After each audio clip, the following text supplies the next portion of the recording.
안녕하세요. 전 50대 후반의 여성입니다. 살면서 복이 많다는 말을 많이 듣고 살았어요. 돈 잘 벌고 착실한 남편, 속 한번 안 썩힌 아이들, 탄탄한 노후까지.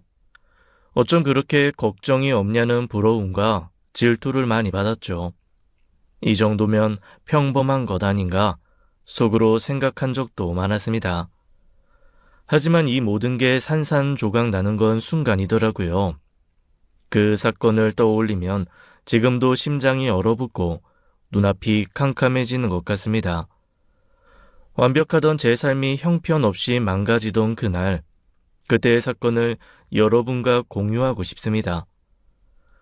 그날은 제가 한턱 쏘는 날이었어요. 둘째가 대기업에 취업돼서 친구들 점심을 사기로 한 날이었죠. 그런데 한 친구가 늦게 도착했습니다. 희경이라는 친구는 10년 동안 온갖 불행을 견디고 있었어요. 희경이는 아직 이래? 일 끝내고 온대. 새벽부터 건물 청소 다니잖아. 엄청 고생한다고 들었는데 걔 학교 다닐 때 얼마나 공주였니? 인생 진짜 모르겠다. 남편 집 나가 하나밖에 없는 아들은 감옥 가. 걔 무슨 재미로 살까? 조용히 해. 저기 온다. 희경아, 여기. 뭐 먹을래? 짬뽕밥. 밥만 먹고 일어날 거야. 다 같이 기분 좋게 밥 먹자고 맥주도 시켰는데 희경이는 무표정한 얼굴로 밥만 먹더라고요. 희경아, 맥주 안 해? 니들끼리 해라. 난 영 기분이 별로라서. 그리고 영미 너 조심해라. 뭘? 잘 나갈 때 조심하라고. 불행은 뒷문으로 오는 거 알아? 세상 만만히 보지 말라고. 너무 긴장 풀고 살면 꼭 무슨 일 생긴다. 야, 무슨 말을 그렇게 하냐? 무섭게. 희경이 말없이 밥만 먹더니 자기 밥값이라며 돈까지 놓고 나가더라고요. 저보다 친구들이 난리였습니다. 쟤 왜 저래? 밥맛 떨어지게. 영미야, 앞으로 쟤 부르지 마. 저거 질투야. 지만 불행하니 속이 뒤틀리나 보다야. 재수없어. 기분은 나빴지만 이상하게 희경이 얘기가 잊혀지지 않았습니다. 다음 날은 가족 여행을 떠나는 날이었어요. 둘째 취업된 거 축하하는 여행이었고 맛있는 거 먹고 푹 쉬다 올 계획이었습니다. 그날 저녁 애들은 다 들어와 짐 싸고 쉬는데 남편이 늦더라고요. 밤 11시가 넘어 퇴근한 남편은 좀 피곤해 보였습니다. 늦었네. 더 일찍 퇴근할 줄 알았는데.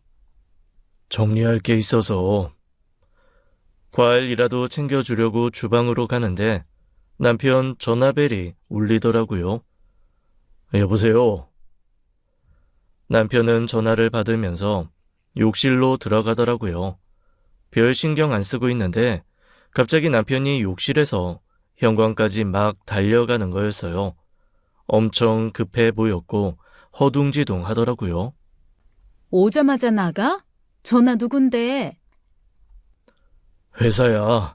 급한 일이 생겼대. 오늘 밤 못 들어올지도 몰라. 기다리지 마. 밤을 새? 우리 여행은? 지금 극간 여행이 문제야? 알아서 해. 남편은 현관문을 쾅 닫더니 그대로 나가버렸습니다. 당황스럽더라고요. 남편은 평소 버럭 화를 내거나 소리 지르는 사람이 아니었습니다. 한 10분이 나진 않나 문자가 와서 보니 남편이었어요. 이번 여행 못 갈 것 같다고 애들이랑 가라는 문자였죠. 화내서 미안하다는 말도 써 있었고요. 설마 했는데 아침이 되도록 남편은 오지 않았습니다. 전화기도 꺼져 있고 오죽하면 그러나 싶어 애들이랑만 여행을 떠났어요. 자식들도 다 큰 성인이라 불만은 없었고 막내딸만 아빠 불쌍하다고 난리였죠. 아무리 그래도 그렇지. 밤을 꼬박 새? 회사 부도라도 난데? 땡! 별 쓸데없는 말도 다 한다. 사정이 있겠지. 아빠라고 쉬고 싶지 않겠어? 별일 아니었으면 좋겠다. 생전 이런 일 없더니. 남편은 휴대폰, 회사 전화로도 연락이 안 됐고 무작정 기다릴 수밖에 없었어요. 낮 2시쯤이 돼서야 남편한테서 전화가 왔습니다. 너무 반가웠죠. 이제야 통화가 되네. 밥은 먹었어? 회사 일은 잘 해결됐고? 급한 불은 껐어. 직원이 실수해놓고 잠수를 타버렸어. 골치 아프게 됐다. 일은 어느 정도 마무리됐으니까 잠깐 눈 좀 붙였다가 그쪽으로 갈게. 대신 기다리지 마. 언제 도착할지 모르니까. 알았어. 우리끼리 잘 놀고 있을 테니까 출발할 때 문자해. 아빠, 빨리 와. 같이 회 먹고 노래방 가자. 애들이랑 전 바닷가 호텔에 도착했고 저녁은 근처 횟집에서 먹으려고 남편을 기다렸습니다. 하지만 온다는 남편은 또 전화가 꺼져 있었어요. 제 추측으론 사무실에서 잠깐 눈 좀 붙였다가 못 일어나는 것 같았습니다. 근데 이상하게 불안했어요. 최근에 아는 분이 주무시다 심장마비로 돌아가셨거든요.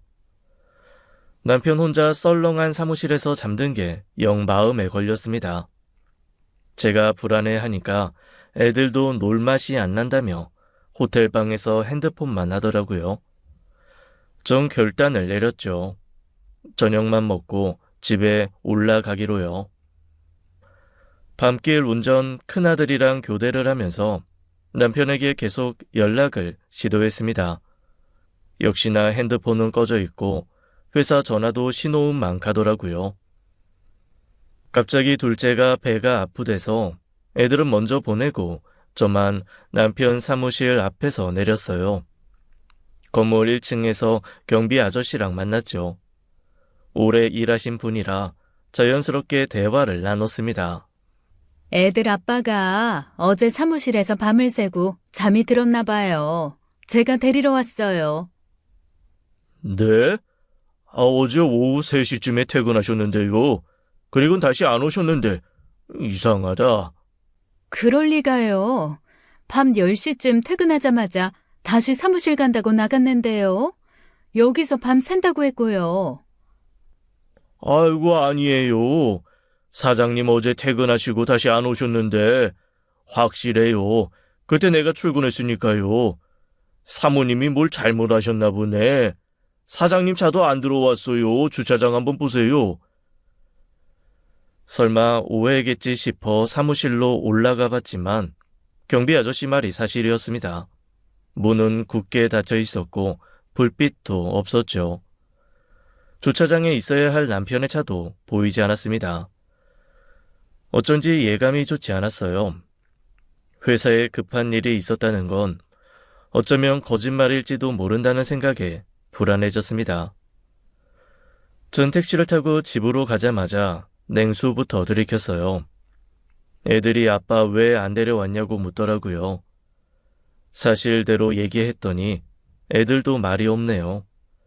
생전 이런 일이 없었는데 뭔가 이상하다는 느낌이 세 식구 사이에 강하게 흘렀습니다. 그러는 사이 밤이 됐고 시간은 자정을 향해 갔어요. 낮 2시쯤 통화하고 자정이 될 때까지 남편은 연락이 두절된 채 어디 있는지 알 수 없었죠. 집안엔 무겁고 긴장감이 가득했습니다. 애들 표정도 어둡고요. 너희도 나랑 같은 생각이지? 아빠 이런 적 없었잖아. 말도 없이 사라질 사람이 아니야. 만약 사고라도 난 거면 엄마, 경찰에 신고해야 되는 거 아니야? 이상해. 찜찜하고. 아빠 핸드폰 배터리 없는 게 분명해. 언제부터 꺼졌는지 모르지만 충전할 상황도 아닌 것 같아. 아빠 어디 계신 거지? 왜 우리한테 연락도 못하는 거야? 답답해 미치겠네. 애들은 저한테 묻더라고요. 아빠 요새 이상한 점 없었냐고, 모르는 사람한테 전화가 오거나 수상쩍은 일 없었냐고 묻는데 그런 일은 아무리 생각해도 없었습니다. 전보다 일이 많아 퇴근이 늦고 출장도 잦았다는 것 외에는 별다를 게 없었어요. 거실 한복판에 덩그러니 남편 짐가방만 놓여 있었습니다. 정신산란에 짐도 풀지 못하고 있었어요. 아들이 갑자기 이런 말을 하더라고요. 설마 아빠 가출한 거 아니겠지? 오빠는? 아빠가 왜 가출을 해? 사춘기 10대도 아니고. 그럼 왜 이 시간까지 연락이 안 됐냔 말이야. 말이 안 되잖아. 호영아, 아니야. 아빠는 절대 그럴 사람 아니야. 일단 너희 들어가서 자. 아빠 연락 올 거야. 아무 일 없었던 것처럼 들어올 거라고. 하지만 그날 밤 동이 트도록 남편은 돌아오지 않았고 아침이 되자마자 전 경찰에 실종 신고를 하게 됐습니다.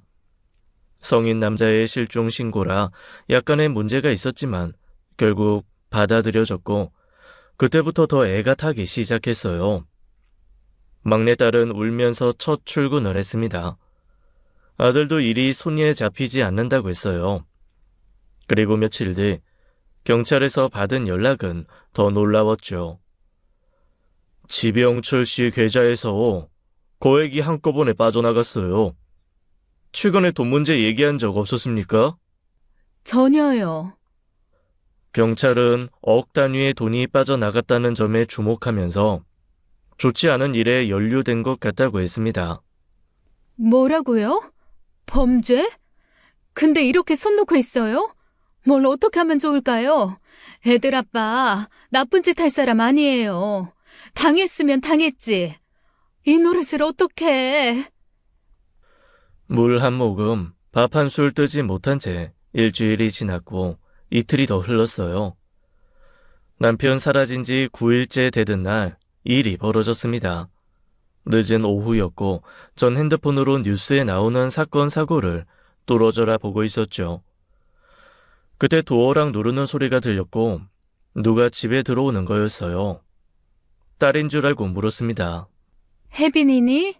벌써 퇴근했어? 머리가 깨질 것 같아 누워있는데 아무 대답이 없는 거예요. 이상해서 나가봤다가 저 기절할 뻔했습니다. 여보, 당신이야? 여보, 일어나 봐. 수염도 못 깎고 삐쩍 골아 보이는 남편이 소파에 누워있다 눈만 간신히 뜨더라고요. 어떻게 된 거야? 말해. 그동안 어디 가서 뭐 했는지 말하라고. 피곤해. 잘래. 9일이야. 당신 꼬박 9일 동안 연락 한 통 없었다고. 나랑 애들이랑 걱정을 얼마나 한 줄 알아? 경찰도 당신 찾고 있었어. 남편은 버럭 화를 내더라고요. 쓸데없는 짓을 왜 해? 그냥 기다리지. 그게 어떻게 쓸데없는 짓이야? 당신 왜 이렇게 몸이 상했어? 어? 얼굴도 말이 아니고. 어디 갔었어? 솔직히 말해. 납치됐었니? 왜 1억이나 되는 돈을 인출했어? 일어나 봐 좀. 하지만 남편은 눈을 감더니 꿈쩍을 안 했습니다. 말도 시키지 말라고 돌아 눕기까지 하더라고요. 너무 이상했어요. 꼭 뭐에 홀린 사람, 아니 정신 나갔거나 미친 사람 같기도 했습니다. 그래서 남편이 돌아왔는데도 기뻐할 수도 없었어요. 애들은 퇴근하자마자 소파에서 자는 아빠를 보고 안심하고 좋아하더라고요. 경찰이 전해준 남편이 1억 빼간 얘기는 애들한테 안 했거든요. 둘 다 기뻐하다가 남편이 깨어났을 땐 이상한 걸 느꼈는지 저한테 물었습니다. 엄마, 아빠 왜 이래? 다른 사람 같아. 말도 없고 눈빛도 이상해. 그렇지. 네 아빠 집에 올 때부터 그랬어. 무슨 일이 있긴 있었나 보다. 혜빈이 넌 당분간 고모 집에 가 있어. 회사 일도 힘든데 신경 쓰다 병 날라. 마음 여린 딸은 신우이네 보냈습니다. 아들 녀석도 제 아빠를 보는 눈에 의문이 가득했지만 과묵한 아이라 말을 아끼는 것 같았어요. 남편은 지독할 정도로 말을 아꼈습니다. 나중엔 대답조차 하지 않더라고요. 답답해 미칠 것만 같았죠. 없어졌던 사람이 돌아왔으니 다행이긴 한데 9일간 대체 뭘 했는지, 왜 거짓말을 하고 사라진 건지, 1억이라는 큰 돈을 인출한 이유가 뭔지 남편은 절대 말하지 않았어요. 저도 모르게 언성이 높아지더라고요. 오죽 답답해야 말이죠. 다 말해. 뭘 숨기는 거야? 내가 남이야? 사람 답답해 미치는 걸 보고 싶어? 9일 동안 어디서 뭐 했어? 무슨 일이 있었던 거야? 아무것도 묻지 마. 몰라도 돼. 아, 시끄러워. 소리 좀 지르지 마. 날 좀 내버려둬. 어떻게 그래? 당신 그 큰 돈 어디다 쓴 거야? 혹시 납치됐었어? 그래서 돈 주고 풀려나온 거야? 납치? 소설을 써라. 아, 귀찮아. 저리 가라고. 남편의 예민하고 가시돋친 모습에 저도 그렇지만 아들도 걱정이 많았습니다. 제가 아들을 설득했었어요. 아빠 상태 안 좋으니 넌 좀 기다리라고요. 엄마가 먼저 설득해 보겠다고 했는데 아들이 결국에 나서야 했습니다. 아버지, 뭐가 겁나요? 가족도 있고 경찰도 있는데, 그 아들도 변호사잖아요. 무슨 일 있었던 건지 말씀해 주세요. 어디 다치셨어요? 머리 같은 데 맞은 거예요? 아이고, 묻지 마. 귀찮아. 가만 내버려두라니까. 아무 일도 없었다고 몇 번을 말해. 남편은 자식들에게 엄청 다정한 사람이었습니다. 까묵한 아들과 대화 몇 마디 하려고 먼저 농담부터 던지는 사람이었어요. 하지만 지금은 완전히 다른 사람이었죠. 아들과 대화하기 싫었는지 남편은 시선을 피했고 꼭 뭔가를 노려보는 것처럼 눈에 힘을 주더라고요. 흡사 이 사람이 정신병이 생긴 건 아닌가 의심까지 하게 됐네요. 한 번은 시누이를 불러 남편을 몰래 정신과에 데려갔어요. 하지만 눈치를 챈 남편이 문 앞에서 우릴 뿌리치고 도망을 가더라고요. 바로 뒤쫓아갔지만 남편 제 팔을 뿌리치고 사라졌다가 1시간 만에 집에 돌아왔습니다. 시누이는 멀쩡하던 동생이 이상해졌다면서 엄청 속상해 했습니다. 그렇게 집안에 우환이 깃들기 시작했어요. 그리고 며칠 후 더 감당 못할 상황이 벌어졌습니다. 입을 꾹 다물고 있던 남편이 갑자기 돈을 찾고 현금에 광적으로 집착하기 시작했어요. 그날은 큰 아들이 여행을 떠나고 집에 남편과 단둘이 있던 날이었습니다. 남편은 한밤중에 저를 흔들어 깨우더니 뜬금없이 집값이 얼마냐 묻더라고요. 집값? 지금 우리 사는 집이 얼마냐고? 그걸 지금 왜 물어봐? 지금 새벽 3시야. 일어나. 할 말 있어. 나와봐. 여보, 내일 아침에 얘기하자. 당신도 자. 지금 잘 시간이야. 일어나라고. 나 확인할 거 있어. 식탁에 앉았더니 종이 한 장을 내밀면서 지금 우리 집 현재 매매가 그리고 모아둔 돈의 액수를 하나하나 자세히 적으라고 하더라고요. 소형 금고에 통장이랑 골드바 같은 거 넣어놨고 비밀번호는 저만 알고 있었는데요. 남편은 금고의 존재도 사실 몰랐어요. 통장 가져오라는 거 얼버무리면서 왜 그러냐 좋게 물었죠. 깊은 새벽에 황당하고 남편 이러는 거 솔직히 좀 무서워서 살살 달래면서 물었어요. 그랬더니 잔말 말고 시키는 대로 하라면서 날카롭게 나오는 거 있죠. 쓰라고. 이 집 매매가 지금 얼마인지 예금 적금 애들 앞으로 들어놓은 것까지 싹 다. 당신 금도 좀 있지? 발 거 있으면 내놔. 왜 이래, 이 시간에? 좀 무섭다, 당신. 남편과 마주보고 앉아있는데 이걸 어떻게 설명할 수 있을까요? 남편 눈빛이 너무 소름 끼쳤어요. 이 사람 왜 이러지 싶으면서도 원하는 걸 살살 들어주면 그 이유를 말할 것 같아서 순순히 시키는 대로 했습니다. 집 매매가는 찾아보면 나오니 속일 수 없었고 애들 시집 장가 보내려 들었던 예금, 적금 액수는 확 줄여서 썼어요. 그랬더니 남편이 이러는 거였습니다.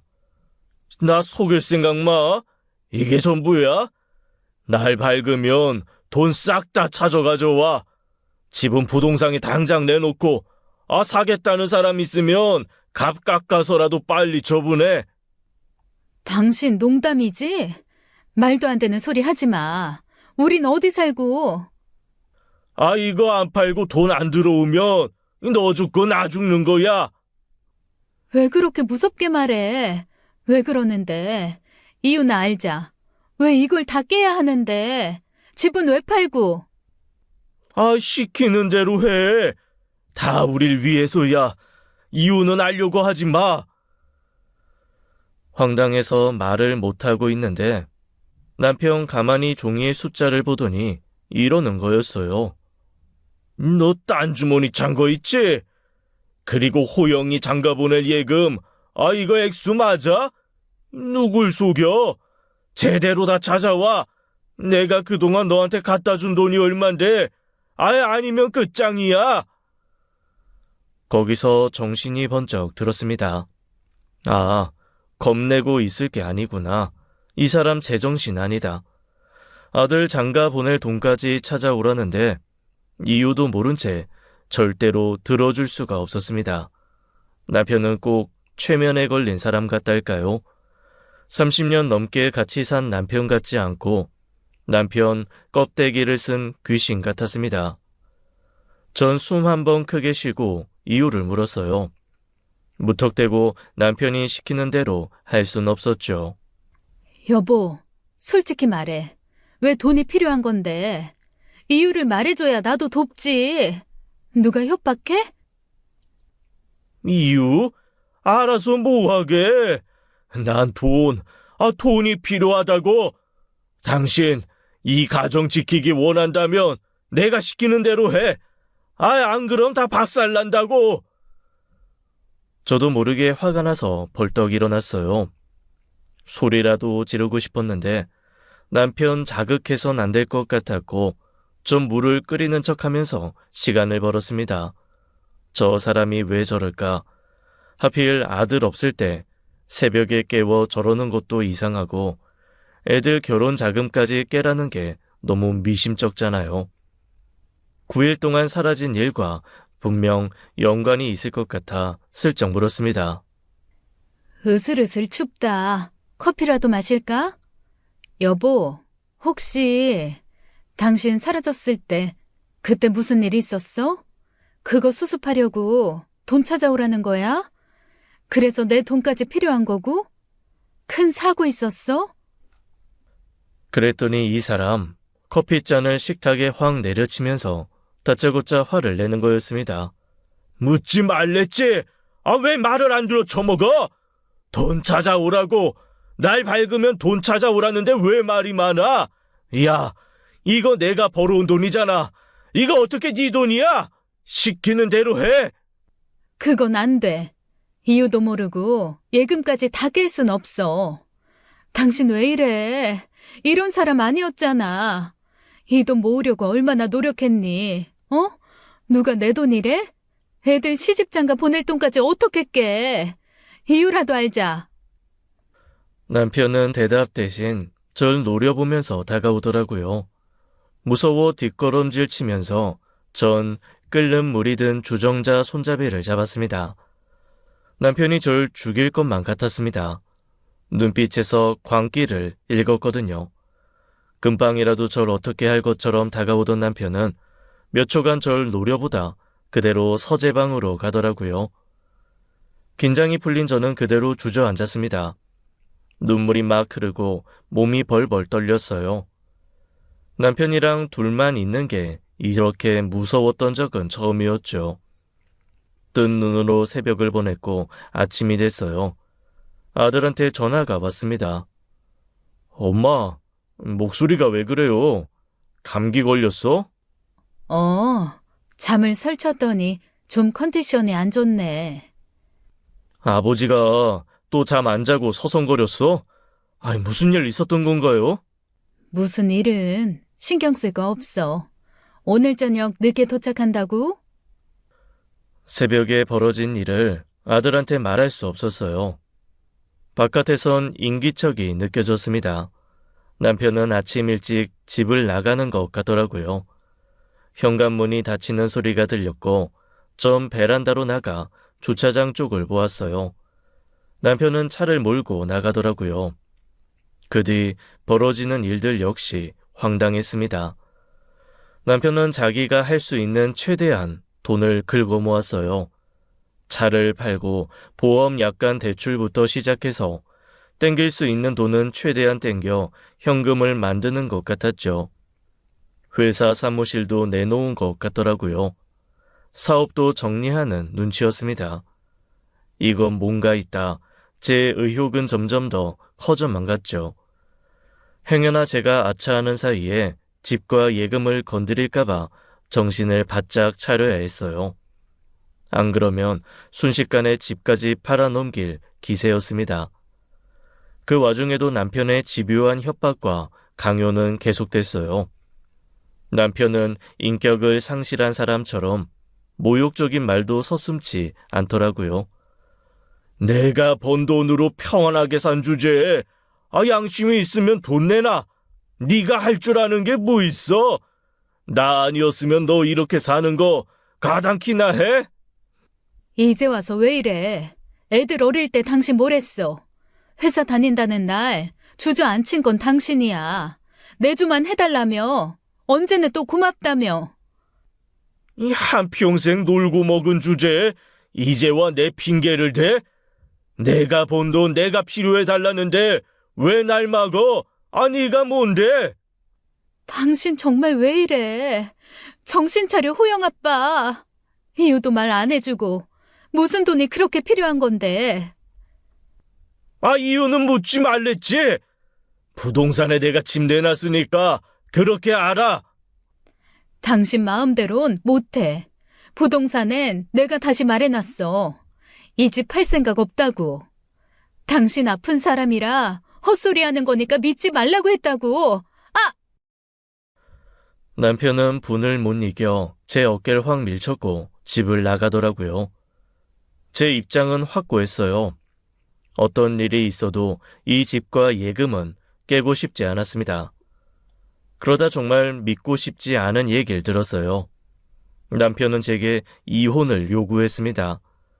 가능한 빨리 협의 이혼을 하고 대신 재산을 빨리 정리하자고 하더라고요. 결국 돈 때문에 이혼하자는 소리였는데 자기가 전 재산의 반을 가지겠대요. 이혼 요구까지 듣고 전 제정신이 아닌데 남편은 그 순간까지도 돈 얘기만 했습니다. 혼주석에 앉을 나이에 갑자기 이혼이라니요. 이번 일 있기 전까진 자긴 결혼 잘했다. 와이프 덕에 여기까지 온 거다. 저한테 수도 없이 말한 사람이에요. 남편이 사라졌던 의문의 9일 전까지 우리 가정에는 아무런 문제가 없었습니다. 전 남편의 요구를 받아들일 수 없었어요. 내가 잘못 들은 거지? 다시 한번 말해봐. 뭘 해줘? 이혼. 당장 하자고. 해달라는데 왜 안 해줘? 귀때기가 막혔어? 가능한 빨리 이혼해. 그러자고. 설마 돈도 안 주면서 이혼도 못 해주겠다는 건 아니겠지? 내가 얼마나 힘들게 살았는데. 재산의 반을 뚝 떼어서 달라고? 그 이유가 뭐야? 왜 그 돈이 필요해? 호영 아빠, 이러지 마. 미쳤어? 정신 좀 차려봐. 이 정도 했으면 좀 떨어져라. 30년 넘게 살면서 내 등골 빼먹었으면 됐지. 왜 이렇게 질척대? 이혼해달라고 하면 해주면 되잖아. 뭐가 문제야? 이 등신 같은 게 말을 더럽게 안 들어 처먹네. 뭐? 등신? 나도 참을 만큼 참았어. 이 나쁜 자식아. 말이면 단 줄 알아? 이유를 알아야 나도 납득을 하지. 남편은 절 밀쳤고 저도 이성을 잃었습니다. 전 남편이란 인간 멱살을 한 손으로 잡고 풀스윙으로 따귀를 날렸어요. 그렇게 모욕적인 말을 듣고 가만히 있을 여자가 어디 있을까요? 제가 펄펄 뛰면서 쌍따귀를 날리려 하자 남편놈 제 팔을 턱 잡더라고요. 더 맞는 건 자존심이 허락하지 않아서일까요? 내 돈 내놔! 내 돈! 남편 눈빛은 처음 보는 거였어요. 이미 그 사람 제정신이 아니었고 이성도 완전히 잃었더라고요. 전 울부짖었습니다. 왜 이렇게 됐어? 당신 도대체 왜 이래? 돈귀신이 붙었어? 너무 힘들어. 힘들어서 죽을 것 같아. 제발 정신 좀 차려봐, 여보. 당신 이런 사람 아니었잖아. 전 그대로 주저앉아 울기 시작했고 그때 현관문이 열리며 애들이 뛰어 들어오더라고요. 남편 이성 잃은 얼굴에 저 엎어져 울고 있으니 애들 놀란 거 당연하고요. 아들이 소리를 질렀습니다. 아버지, 엄마한테 뭐라고 했어요? 정말 왜 이러세요? 엄마, 무슨 일이야? 그 길로 남편은 집을 뛰쳐나갔습니다. 상황을 전해 들은 애들은 기막혀 하더라고요. 한편으론 걱정도 됐습니다. 아빠가 괜히 그럴 리 없다는 거였죠. 애들 생각에 저도 동의했어요. 하지만 범죄에 휘말렸건 회사가 부도났건 이유를 알아야 할 거 아니겠어요. 남편의 이해할 수 없는 행동은 저와 아이들에게 큰 상처가 되었습니다. 남편은 다시 감쪽같이 사라졌어요.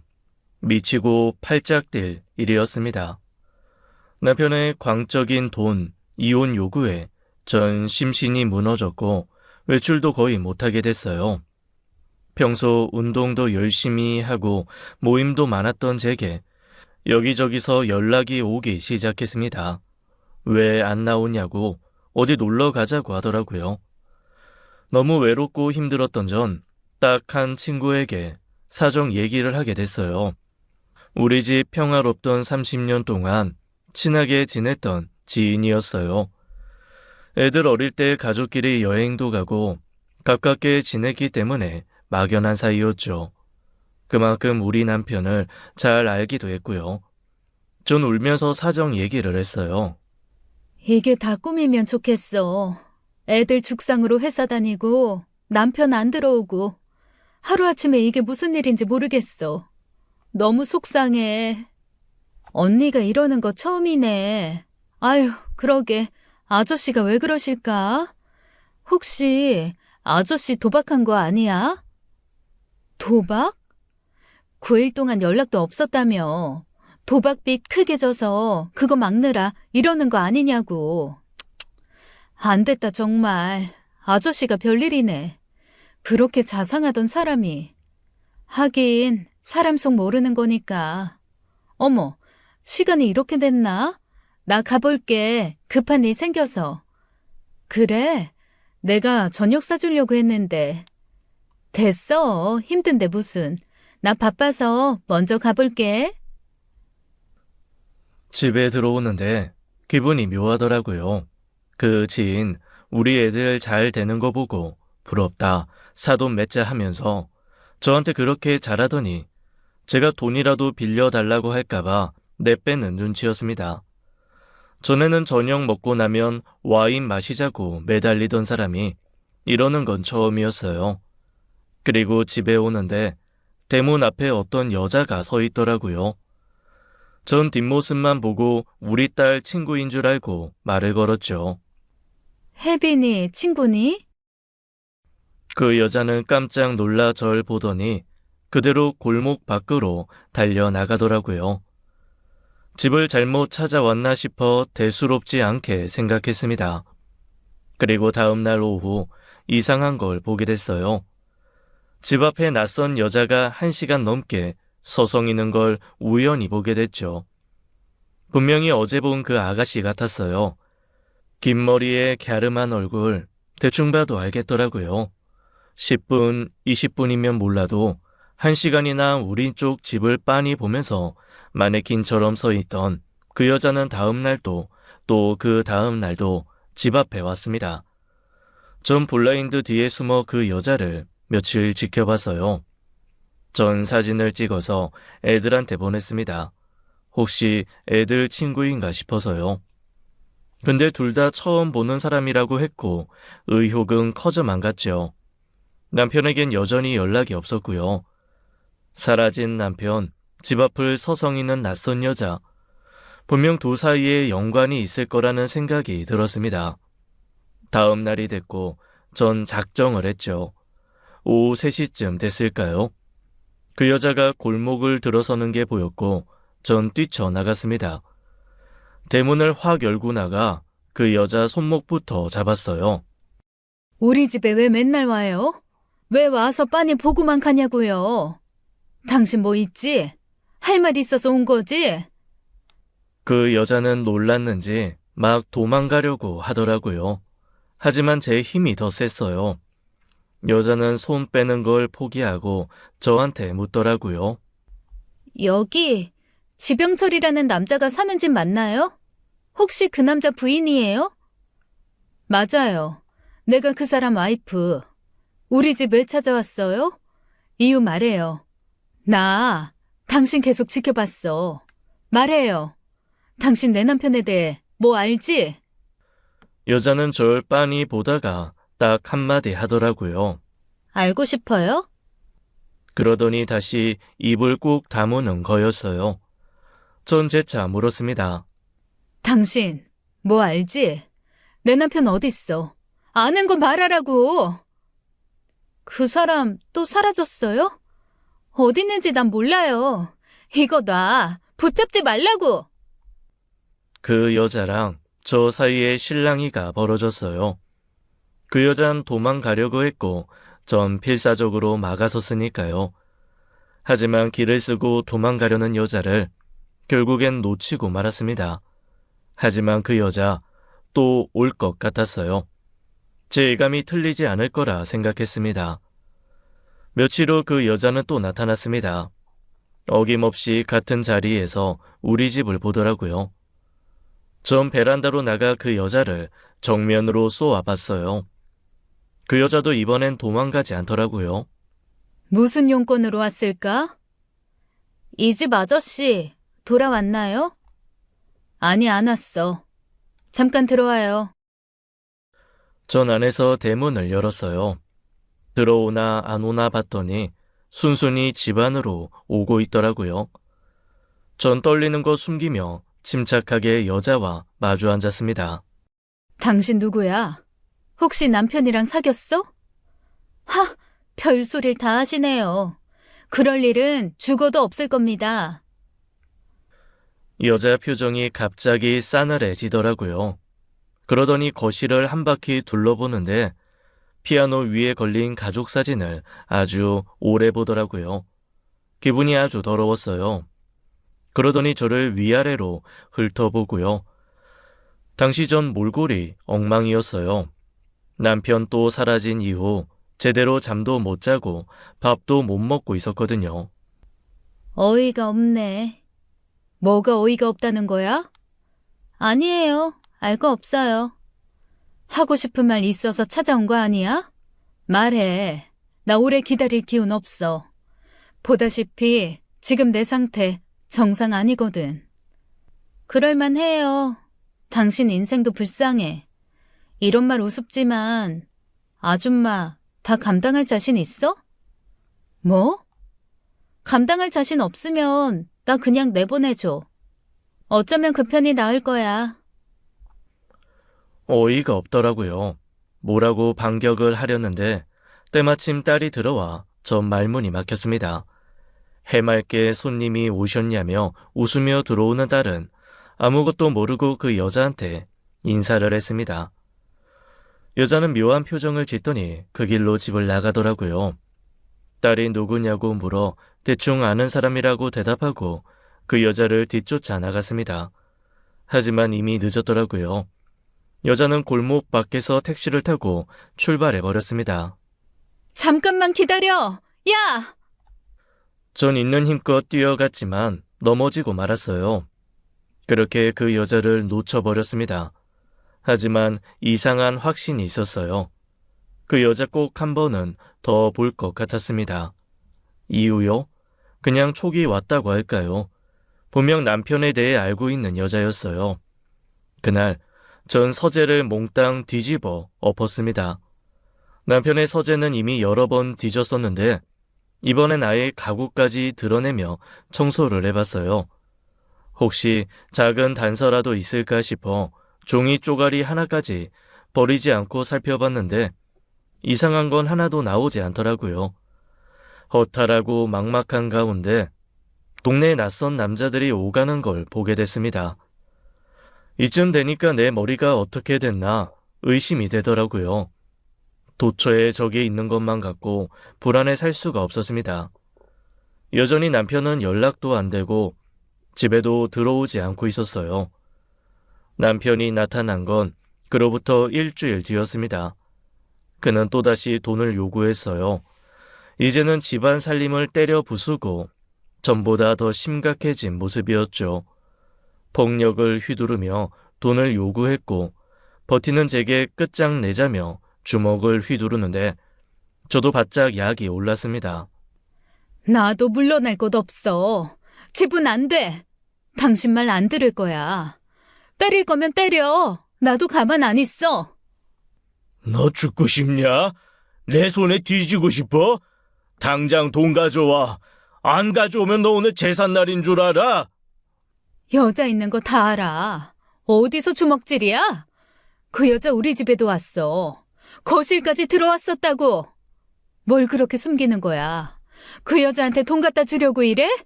뭘 얼마나 퍼주려고? 기껏 바람 피우려고 그 난리를 쳤냐? 남편은 홧김에 자기 주먹으로 창문을 깼고 그 피투성이 된 주먹을 저를 향해 날리려는 순간 낯선 남자들이 집으로 들이닥쳤습니다. 그 어지러운 순간에도 똑똑히 들렸어요. 남편의 이름과 용의자라는 단어를요. 저는 번쩍 고개를 들었습니다. 지병철 멈춰! 순간 남편이 휘두른 주먹에 머리를 맞았고 충격에 기절하는 그 순간에도 남편을 범죄 용의자로 체포한다는 형사들의 말은 귀를 파고 들었습니다.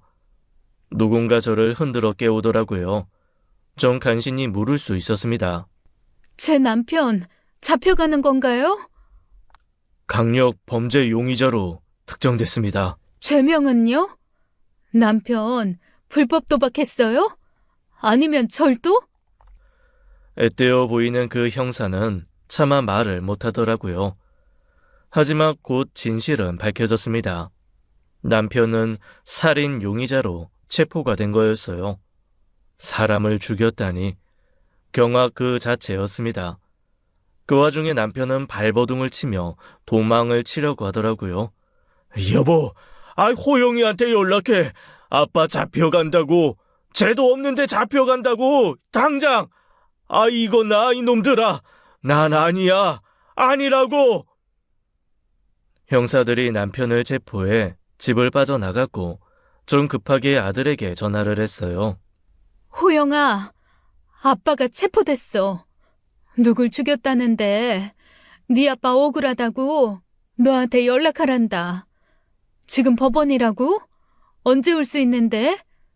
그래, 엄마가 먼저 가서 기다릴게. 저도 경찰서로 갔지만 안으로는 들어갈 수가 없었고 1시간 후 아들이 택시에서 내리더라고요. 기다리겠다는 절 택시 태워 보내더니 아들은 늦은 밤 집에 돌아왔습니다. 그리고 딸과 저한테 마음 단단히 먹으라고 하고는 어렵게 입을 열더라고요. 40대 여자가 자기 집에서 살해당했는데 아버지가 용의자래요. 정황 증거도 있고 아버지는 계속 억울하다는 입장이야. 아빠가? 뭐 잘못된 거 아니야? 우리 아빠가 그럴 리가 없잖아. 그치, 엄마? 하지만 전 딸에게 아무런 대답도 할 수 없었습니다. 9일간 사라졌다 나타난 남편의 이상 행동, 돈에 대한 집착, 저에게 휘두른 폭력까지 남편이 중대한 범죄를 저지른 건 아무리 생각해도 진실 같았습니다. 중간중간 사라졌던 것 하며 이상한 게 한두 가지가 아니었으니까요. 저도 추정하는 걸 형사들이 모를까요? 남편은 구속 수사가 진행됐습니다. 워낙 사안이 심각하고 도주 우려가 있어서요. 그렇게 남편은 구치소에 갇혔습니다.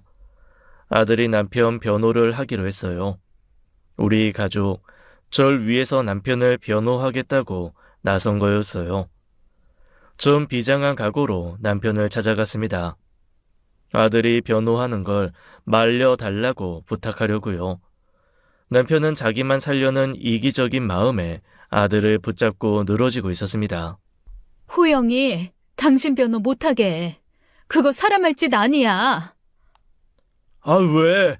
나한테 호용이가 필요해? 아들이야. 당신이 보호해야 할 자식이라고. 아이, 내가 죽게 생겼는데 다 큰아들을 어떻게 챙겨? 변호사로 괜히 키운 줄 알아? 아, 이럴 때 써먹어야지. 뭐라고? 당신이 결백하다는 거 나 안 믿어. 호영이한테 잔인한 일이야. 아빠가 범죄자라는 거 아들이 증명해야 돼? 그렇게 아픈 상처를 꼭 줘야겠어? 아유, 날 결백하다니까. 넌 왜 남편을 못 믿냐?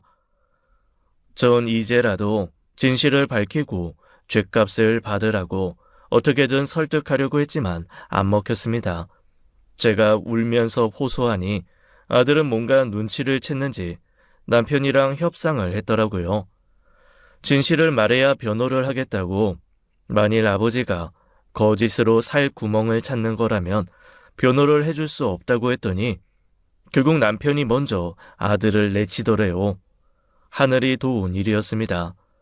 전 아들한테 잘된 거라고 후회는 조금도 할 필요 없다고 했어요. 저와 연락을 하는 형사는 수사가 급물살을 타고 있다고 했습니다. 그리곤 저한테 묻더라고요. 살면서 외도하는 거 전혀 몰랐냐고요. 그 질문을 듣는데 정말 죽고 싶었습니다. 뭐랄까, 제가 너무 바보 같잖아요.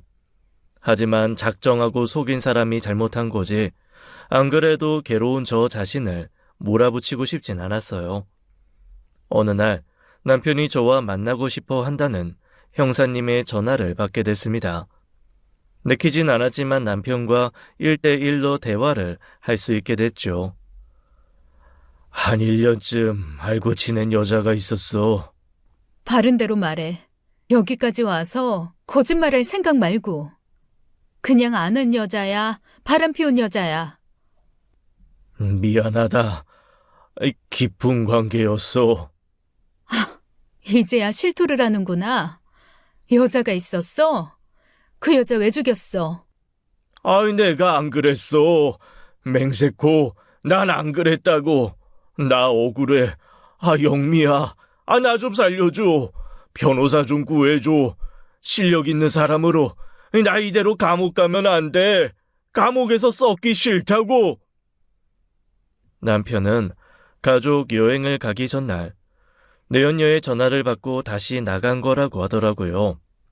생명의 위협을 받고 있다고 살려달라는 전화라 안 갈 수가 없었다는 얘기였습니다. 아이, 가보니까 이미 죽었잖아. 상황이 안 좋았어. 난 증인이나 용의자가 될 거고, 그 과정에서 당신이랑 애들이 나 바람 피운 거 다 알게 될 텐데, 피하고 싶었어. 창피하기도 했고. 기가 막혀. 그래서 도망가서 9일이나 숨어 있었니? 비겁하게? 회사에 무슨 일 있다며. 나 그 말 조금도 의심 안 했어. 바람을 피워. 사람 좋은 척은 혼자 다 하더니 뒤에서 별짓 다 하고 살았구나. 남편은 두려운 마음에 숨어있다 돌아왔고 자긴 죄가 없다며 결백하댔어요. 전 쓸데없이 시간 낭비했다고 욕을 해주고 집으로 돌아왔습니다. 남편의 외도 사실이 수면에 드러난 날이었어요. 뭐가 억울한 건지 그의 행동 하나하나 다 가증스럽기만 했죠. 외도란 거 아무나 아나요. 1년 동안 사귀었다는 거짓말 누가 믿나요? 수많은 날들을 저와 애들 속이고 외간 여자랑 별 드런 짓을 다 했다고 생각하니 구역질이 나서 견딜 수가 없었습니다. 집에 돌아온 저는 남편의 이해할 수 없었던 행동을 앞뒤로 맞춰보기 시작했어요. 이상하잖아. 무서우면 지만 도망가면 되지. 왜 이 집이랑 애들 예금까지 싹 다 처분하려고 했을까? 차 팔고 대출 받아서 몽땅 현금만 들고. 뭔가 있어. 그 인간 말을 다 믿어선 안 돼. 근데 그게 뭘까? 경찰도 결정적인 증거를 찾고 있다고 알고 있었습니다. 그리고 며칠 후 우리 집 대문 앞을 서성이던 그 여자를 다시 만날 수 있었어요. 아들을 만나고 오는데 그 여자가 집 앞에 또 서 있더라고요. 전 달려가 그 여자를 붙잡았습니다. 오늘은 절대로 그냥 못 보내. 내 남편 구속됐어. 당신 뭐야? 정체가 뭐냐고. 나 불쌍하게 죽은 우리 언니 동생이에요. 이 손 놓고 말해요. 오늘은 나도 할 말 있어서 왔으니까. 죽은 언니 동생? 죽은 남편의 내연녀, 그 여자의 동생이라는 얘기였어요. 전 숨이 멎는 것 같았습니다. 당신 내 남편 본 적이 있어? 당신 언니 살아있을 때. 많아요. 어디 가서 얘기 좀 해요. 중요한 얘기니까. 여자는 작정하고 온 것처럼 보였습니다. 비장한 표정에 눈빛마저 싸늘했어요. 전 순간 갈등했습니다. 지금도 충분히 힘든데 저 여자 입에서 어떤 얘기가 나올지 몰라 너무 두려웠거든요. 하지만 여기까지 온 이상 피할 순 없었어요. 사람이 작정하고 누굴 속이려면 어디까지 거짓말을 할 수 있을까요? 사람을 기만하는 방법에는 여러 가지가 있다는 것을 전 그날 그 여자를 통해 알았습니다. 남편이 그토록 숨기려 했던 잔인한 진실이 드러나는 순간이었어요. 언니는 당신 남편 때문에 비참하게 고통받다가 죽었어요. 이 핸드폰에 결정적인 그날의 장면이 담겨 있어요.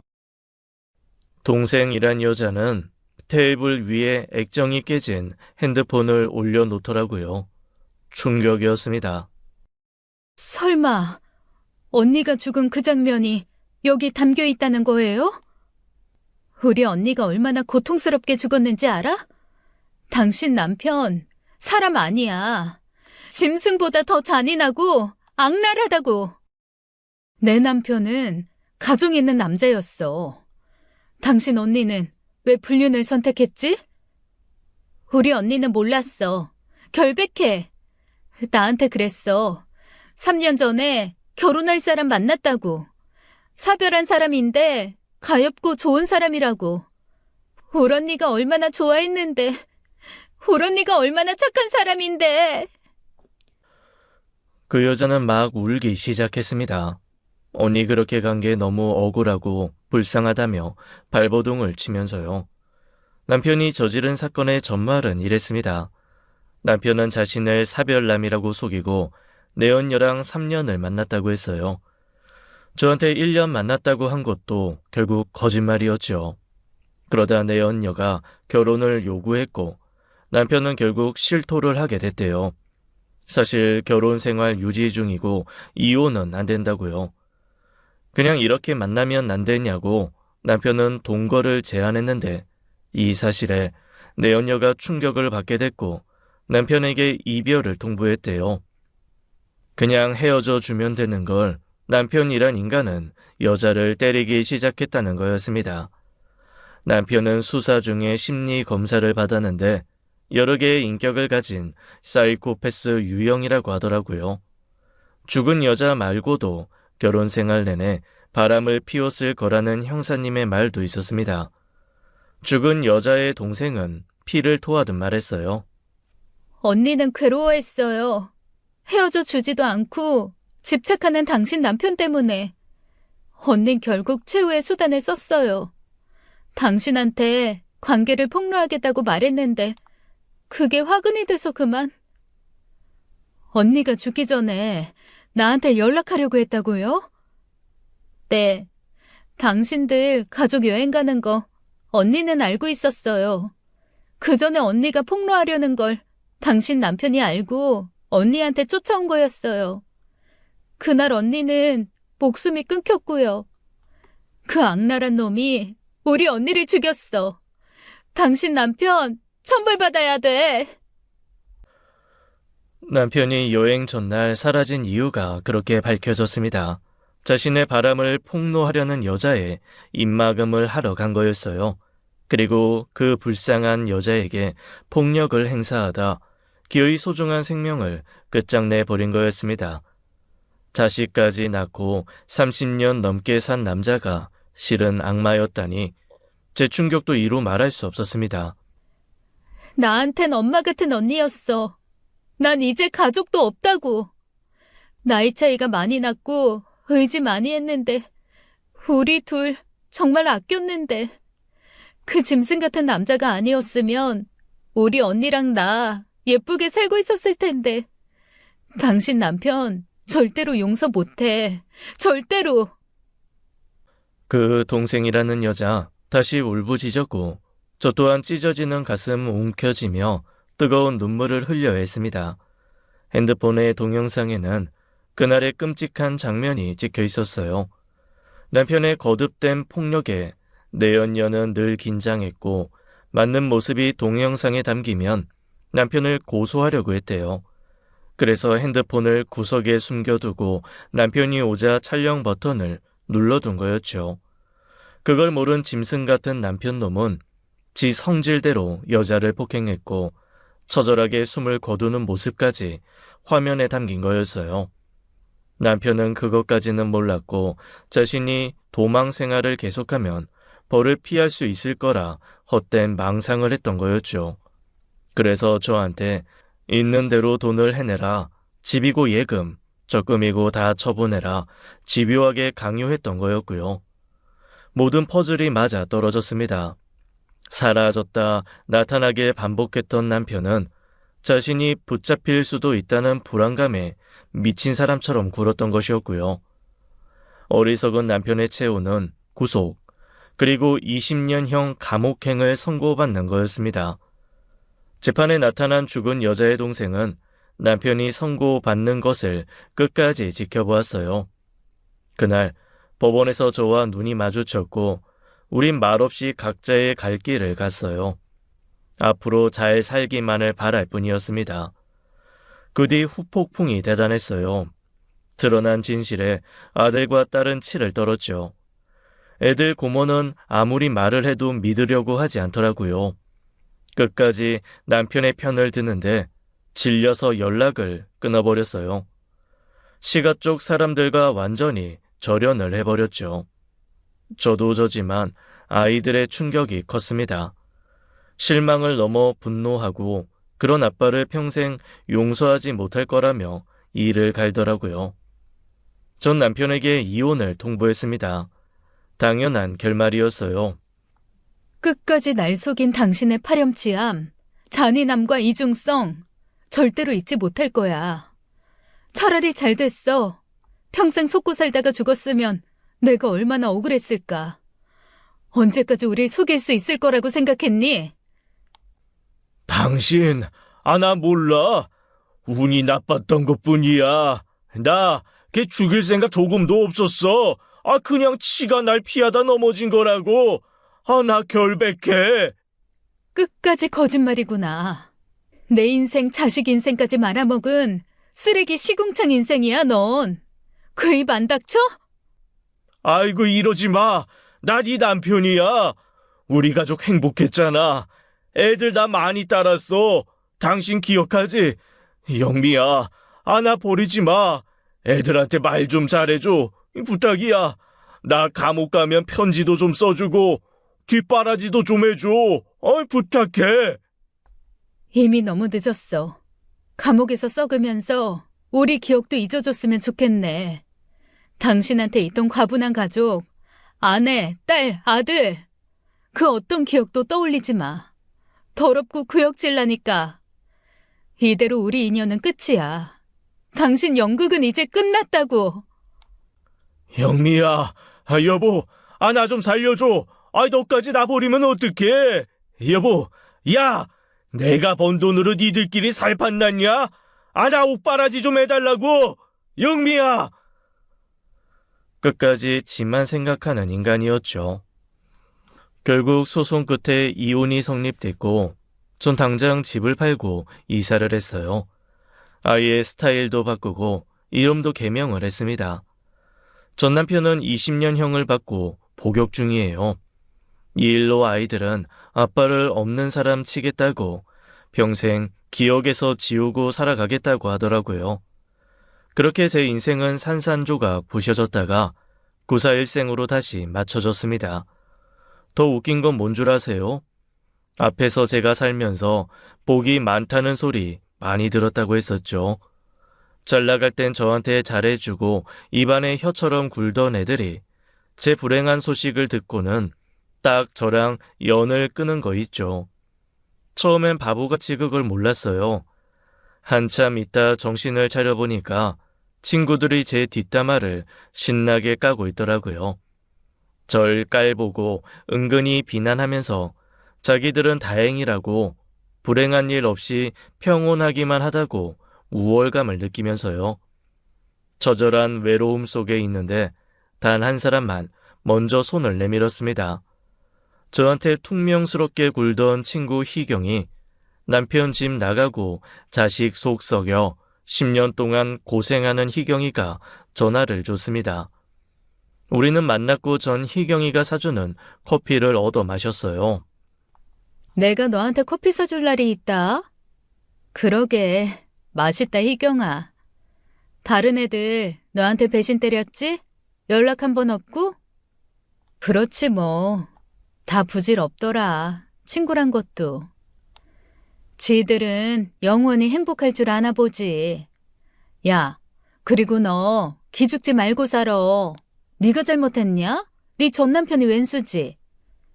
맞아. 난 잘못 없어. 눈물 나고 억울한 생각 들면 나한테 연락해.